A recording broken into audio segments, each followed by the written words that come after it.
Good morning, gorgeous. How are you doing this morning? I hope you're doing wonderful whenever you're watching this video, whether it's at night or in the morning. Thank you so much for being here. I'm Dr. Michelle Daff. Welcome to my channel. And if you're returning, welcome back. Thank you for being here for another video. We are finishing our series, His Crown. It's the last time you're gonna see this crown. We're talking about how you can be your husband's crown, a wife of noble character, and talking about the different characteristics and traits that you can bring to your beautiful marriage and make it one that lasts, one that you're happy in, one that you feel fulfilled in, one that brings glory and honor to God. And our final topic is faithfulness, how you can be a faithful wife. This is not just about faithfulness in terms of not committing adultery, not stepping outside of your marriage and being with another man.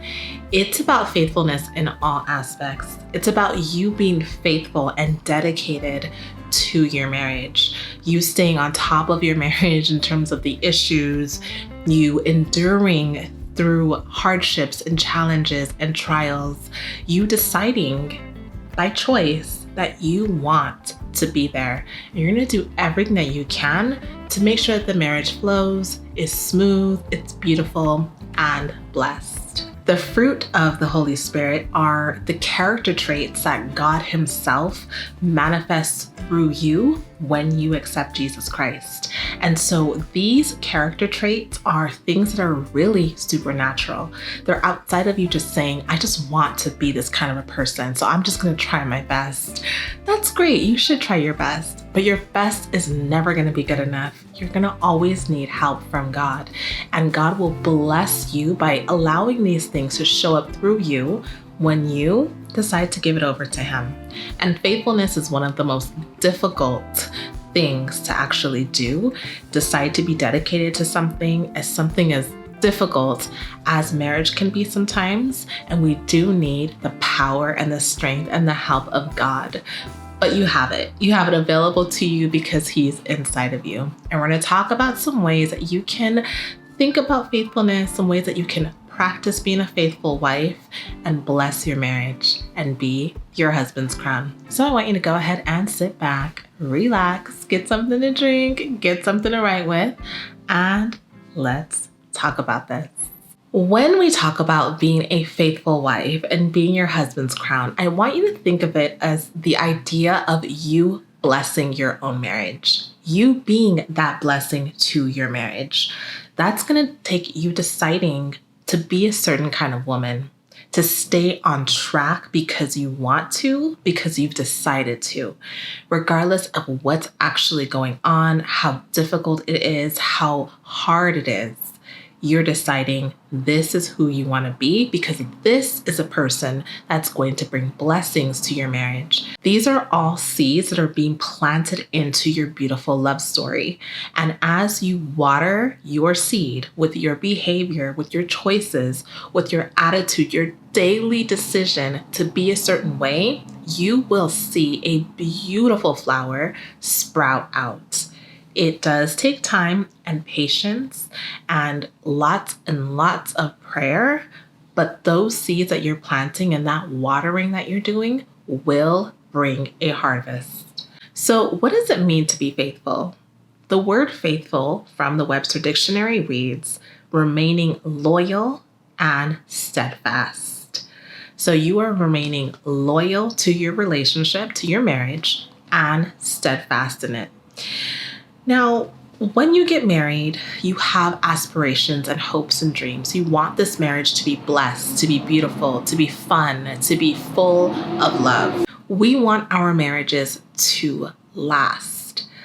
We already know, we don't have to talk about this over and over again. We know that the divorce rates are very high when it comes to marriages. So we need education and practice on the things that make marriages last. We need to, first of all, know, what does it take for a marriage to last? What does it take for a marriage to be healthy? And how do I practice this on a daily basis? Yes, we know that marriage is hard, But a lot of things are hard. Life itself is hard. Raising children is hard. Going to work every day is hard. Working out is hard. Eating clean is hard. Everything is hard. So we don't want something being hard to be the reason why we don't put in effort. We don't put in work. Our marriages cannot just be put on the back burner because the wedding is over, because we already have the ring, we have the last name, we have the title. It is something that we have to continuously work on. It is something that requires maintenance.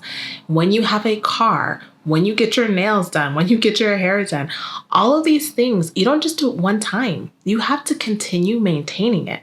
And people will tell you, if you told me today, yeah, Michelle, I'm going to go buy me a Lamborghini because I have $500,000. I'll say, okay, but do you have enough money to maintain it? If you say, I'm going to go buy a house that's $3 million, but that's all the money that I have, and I'm just going to spend it on a house so that way I have my house and I don't have to worry about having a house. I'll say, that's great, but do you have the money to maintain a $3 million house? It's not just enough to be able to get it. Do you have what it takes to maintain it? Because that's what faithfulness is. You deciding that you're going to stick with it. You're going to continue on with it. That you're able to continue on with it. Because buying it doesn't matter if you can't pay the property tax, the bills, all the different things and the fees that come up. That's what's necessary for the day-to-day maintenance. So one of the ways that you can stay faithful to your marriage is by making a decision that you will be faithful to your marriage. And the problem is that so many of us are not able to trust ourselves because we make lots of decisions that we don't stick with. We say we're going to go to the gym twice a week.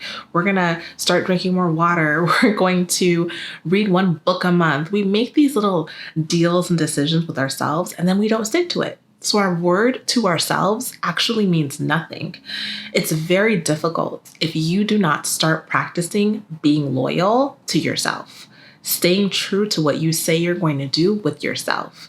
If you have a aspiration, a goal, I don't want to call it a secret, like a negative secret, but something that you are holding on to until it produces, it manifests, and you say you're not going to tell anyone yet. And then someone asks you, hey girl, how you been? And you're like, I've been so great. Actually, I'm working on, and you just spill it. That's not even being loyal to yourself. You can't even keep your own secret. You have to work on staying loyal to yourself first, staying loyal to the things that you say you're going to do. And then when you make a very serious decision, you are more apt and prone to being able to stay faithful to those things as well. So you make a decision saying that I want to be in this marriage. I want to love this man, whether he is wonderful, whether he is awful. I am deciding to be his life partner. Because that's a vow. That's part of the covenant that you merged yourself with when you got married. And so now you are maintaining that by your day-to-day behavior. And one of the ways that you can really help yourself to remain faithful is to stay connected to your husband. Connect with him. When we're so busy, we lose that connection. Everything just becomes routine. You may say, hey, hon, and that's all you say to him until it's time for dinner. And then you say a couple other things before bed, but there's no real connection. When are you really connecting with your husband? In order to build a strong, lasting marriage, you do have to do things together. There needs to be an emotional connection, a deep emotional connection. This is more than just having sex. This is more than just watching TV together. It's not enough if you're not connecting emotionally. There is a emotional bank account that he has, that you have, that needs to be filled. It needs to be replenished constantly for you to feel in touch with him and in touch with the marriage. Otherwise, you're two people living together with different lives and you're just roommates. And so you want to make sure that you are intentionally finding ways to connect with him on an emotional level. You're taking time to talk to him about your day. You're listening to him. You're encouraging him. You're asking him how he's doing. You're comforting him. You're asking and finding ways to help him with certain things. You're intentionally planning trips together and weekend things and paying for babysitters or getting help from family with your children so you can at least have one day a month where you go on a date and you actually spend time with one another. These things matter because that's what's going to anchor your relationship on the day-to-day. Everything will be forgotten as things go. You're going to be relying on memories from 10 years ago when you're not making new ones each day. Another commitment that you can make to yourself in order to have faithfulness in your marriage is by deciding that you're not going to do things that will sabotage your relationship. Things that you know are going to sabotage your relationship. It's one thing to do things unintentionally and not realize that you're making bad decisions and mistakes. But once you know that when you do this certain thing, it irritates him, when you do this certain thing, it causes drama, when you talk to this certain person, it invites problems in your relationship, then you quickly remove those things from your marriage. If your husband is threatened by your best friend because your best friend is a man, that needs to be reevaluated because there's no room for that once you're married. And I know this is hard for people to hear because you feel like you should be able to do whatever you want and that they should be able to just deal with it. But the reality is, your husband is your partner. They come first before anyone else. And if he has a problem with your best friend being a man, if he has a problem with you spending so much time with your parents all the time and neglecting him, that needs to be cut. Those people are all important people, but they're not more important than him and his feelings. And when we start doing those things, you start to sabotage your own marriage, not considering his feelings, not considering the things that you know he doesn't like, but you want to do it anyway because you can. You're making a decision not to sabotage your own marriage. And one of the ways that people sabotage their marriages really is with their mouths. Especially women. We sabotage it by the day-to-day little things that we say, attitudes that we have, the things that we want to drill into his mind, the control issues that we have that we don't want to let go of. These things can kill our marriages. When you're married, you want your mouth to be a fountain of life to your husband. You know, when you're really hot, when it's summertime, I mean, it's already spring, right? Spring is just so beautiful and it allows you to see like the fruit of all of the different things that have been happening during the winter. It just kind of blossoms up and it's so gorgeous to walk around and see, and it starts to get really hot. And in the summer, you're hot, you're sweating. It feels so nice to be able to drink a cold glass of water when you are sweating. It even feels nice to see a waterfall or a water fountain when it's really hot and you just see the water flowing down. It feels good. That fountain of life is so important for our bodies and for our health. Water is essential. And you want your mouth to be a fountain of life, that refreshing, nourishing water that your husband can draw from when he needs it. In the book of Proverbs, it reads, "The mouth of the righteous is a fountain of life, but the mouth of the wicked conceals violence." Proverbs 10:11. You want your mouth to be a fountain of life. Because if it's not, your mouth will conceal violence and you will start to do things to sabotage your marriage by the way you talk to your husband, by the things that you say about your husband behind his back, by the little things that you sow into your marriage with your mouth, if your mouth is not a fountain of life. This takes practice. It takes dedication. It takes you intentionally deciding to say things that are going to uplift him, to say things that are going to bring life to things that are dead inside of him. That is part of your role. As his helper, you're there to lift him up, not drag him down. And those words are very serious, especially because men are not as easily, able to manipulate words as women are. We tend to allow our mouths to ruin things for us. But your mouth really does belong to him. And you can bless him by being that fountain of life. So when your marriage is not going well, still speak on it with hopefulness. When you're talking to people and they're asking you, how's Derek doing? And Derek has been cutting up, acting completely awful and you want to just tell them about everything he's been doing. Instead, you can be honest and you can say, things are not the way that I want them to be, but I'm hopeful that they're going to get better. Do you mind praying for us? So can we pray together right now? Is there anything that you can give me to encourage me? Let your words be hopeful words towards your marriage. Don't allow other people to sow words of negativity into your marriage that you hold on to. And when people are trying to encourage you, take it. I have had situations where people have been struggling with their marriages, or I've seen different things happen where maybe they'll read a book or someone will say something, and instead of just taking it in, they're so low and they're in such a dark place in their marriage that they don't even want to let anything in that's positive. They'd rather actually have a really negative banter over it. But when you start sowing those seeds of positivity, they get irritated. But don't let that discourage you. If you are someone who is sowing wonderful, life-giving words to another person, continue doing it because those words will take root. But you, the person receiving it, receive it. Receive it. Even if it doesn't sound like, it's really going to work, or it sounds like they're just saying something just to say it, receive it. You receiving it opens a door in a spiritual way for you to be able to be healed, for you to be able to have hope and optimism.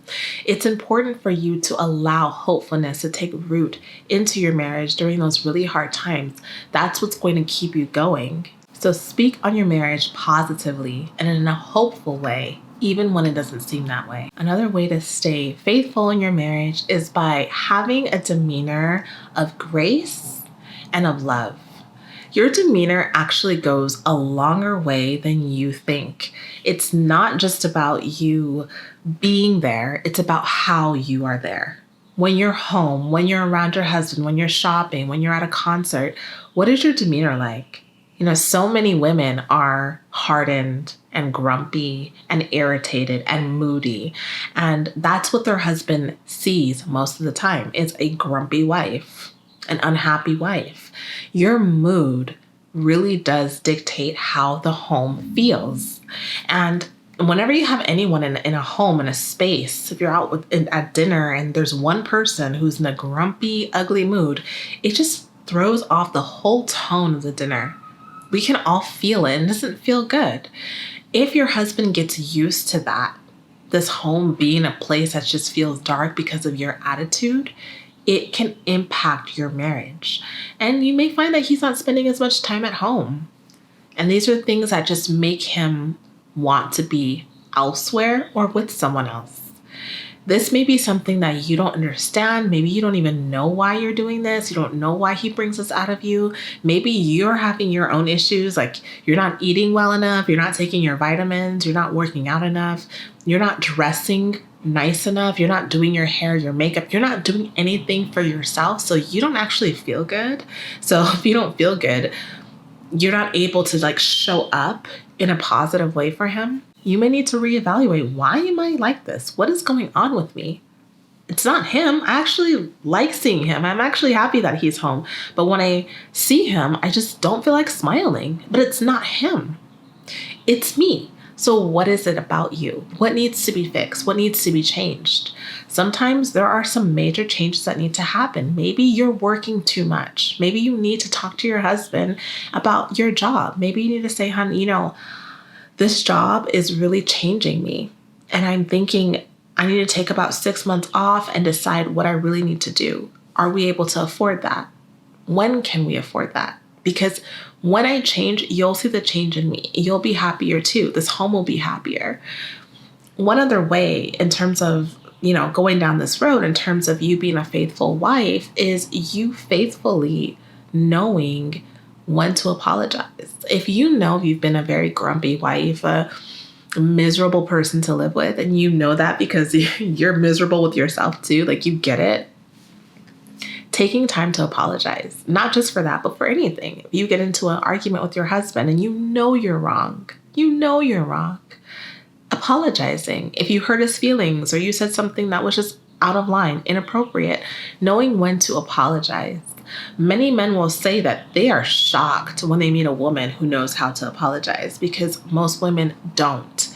And I know that there's a lot of jokes that go on about women apologizing in different ways, like maybe making his favorite meal, or, they don't really know how to say it. So they just do something to bring him in. And that's all fine and well. But really, an apology should be something that comes from your mouth. You should be able to say, honey, I'm sorry. I shouldn't have said that. I'm sorry that I did that. I'm sorry I've been this way for the last couple months. Letting him know that you recognize your behavior and that this is not who you are is important for him to see and hear, because he wants to see the best in you. He wants this wonderful wife that he knows he has. So when you apologize, you let him know that you're aware that this is not you and that you are planning and willing to change. And maybe he can help you with that. Maybe he needs to take the kids every weekend so that you can go get a massage and get your nails done, or visit a friend, or visit people who are going to replenish you. Maybe he can help you solve the problem. Maybe you don't know what the problem is, but talking to him about it, he can help you solve it. Don't allow your pride to get in the way of change. Learn how to say you're sorry and learn to allow him to help you. Even if he recognizes it and he says, honey, you've been really standoffish lately. What is it? Don't be so prideful that he recognized it and that he was on point, like he was right, to address it. Say, you know what? You're kind of right. I kind of have been, right? I don't know. I've been feeling like, and just express yourself to him if you're ready. But don't be so prideful that you don't want him to know that he was right about what he's sensing. You are one. So it's normal for him, and it's a great thing if he's able to accurately perceive what's wrong, right? Go with it, flow with it, and allow him to help you. Of course, another way that you can remain faithful to your husband is by actually being faithful in terms of your sexual relations and your emotional relations. Choosing not to ever commit adultery and step out with another man, choosing not to involve yourself emotionally with another man, especially when it comes to people in your hobbies. If you're like someone who's very active with church or in a tennis club or at work, these coworkers, all of these inappropriate relationships, people from your past, choosing not to allow anyone to infiltrate that sacred space. And if you have needs, whether they're sexual needs or physical needs, emotional needs, that you let your husband know, that you communicate with him, that you connect with him emotionally so that you are comfortable talking to him about these things. Because that's how people are able to slip in through those gaps, those holes, those choices of not communicating, the frustrations. That's how they're able to slip in. And that is one of the biggest breaches to your marriage, is to allow another person to step inside of it. That's how the marriages crumble. So staying faithful means that you're deciding that no one else will be able to experience you emotionally or physically the way that your husband does. And making that decision as soon as you say I do, and sticking with it. And of course, this one you probably already know, but this is one of the ones that really does impact marriages, is forgiveness. Learning how to forgive your husband and forgive yourself for the things that have happened in your marriage. Maybe your husband's the one that hasn't been faithful. Maybe there have been so many things, financial mistakes, issues that have come up, disasters, tragedies even, that have impacted your marriage and your love. Learning how to forgive, praying to God and asking for the Lord to give you the strength, the words, the ability to forgive. Telling God, I want to forgive him, but I just can't. I need help. And God will help you. He will open up your heart in a way that you've never thought possible, so that you will be able to forgive him, because you were forgiven. And you're continuously forgiven every single day. When your husband offends you, hurts you, bothers you, you're paying with love. You pay that debt with love. Have you ever went to go buy something, or maybe you had a meal and someone says, I'll cover it. You bought like a coffee and the person behind you says, I'll cover it. Or someone tells you, why don't you go ahead and get your nails done or your hair done? Don't worry, I'll cover it. How does that feel? It feels so good for someone to say, I'll cover it, right? You feel like, wow, this person took over my responsibility. They took over this gift for me, this debt. They covered it. And that's what you're doing in your marriage. You're paying with love. You're covering his offenses with love. In the book of Proverbs, it says, hatred stirs up conflicts, but love covers all offenses. Your love covers all of the offenses in your marriage. And if you have that mentality that your love will cover everything, that your choice to love your husband so deeply will cover all offenses, your marriage will be blessed, because nothing, no threat, no issue, no mistake will ever infiltrate your marriage to the point that it shatters. Your love will cover it. Your love will pay the debt. Your love will seal it up. That's what we want for our marriages.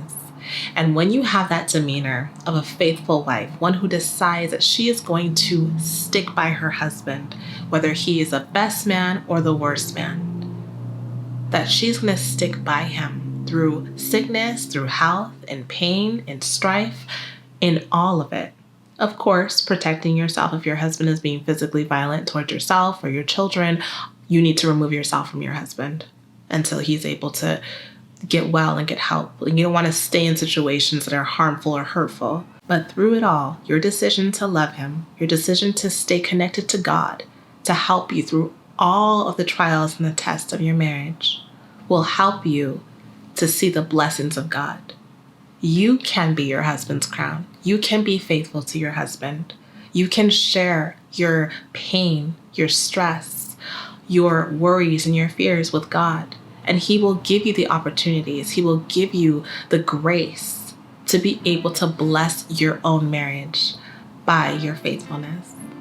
So I hope that this video was helpful. I hope this whole series was helpful to you. If there was any particular topic that was especially helpful, please let me know.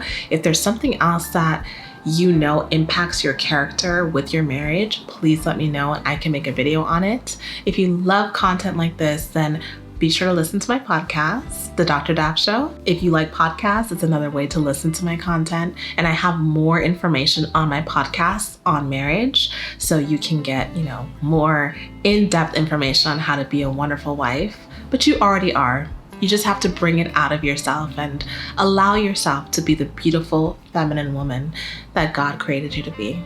Until next time, my loves, remember that in all things you do, make a feminine impression. I love you so much, and I'll see you in the next video. Bye-bye.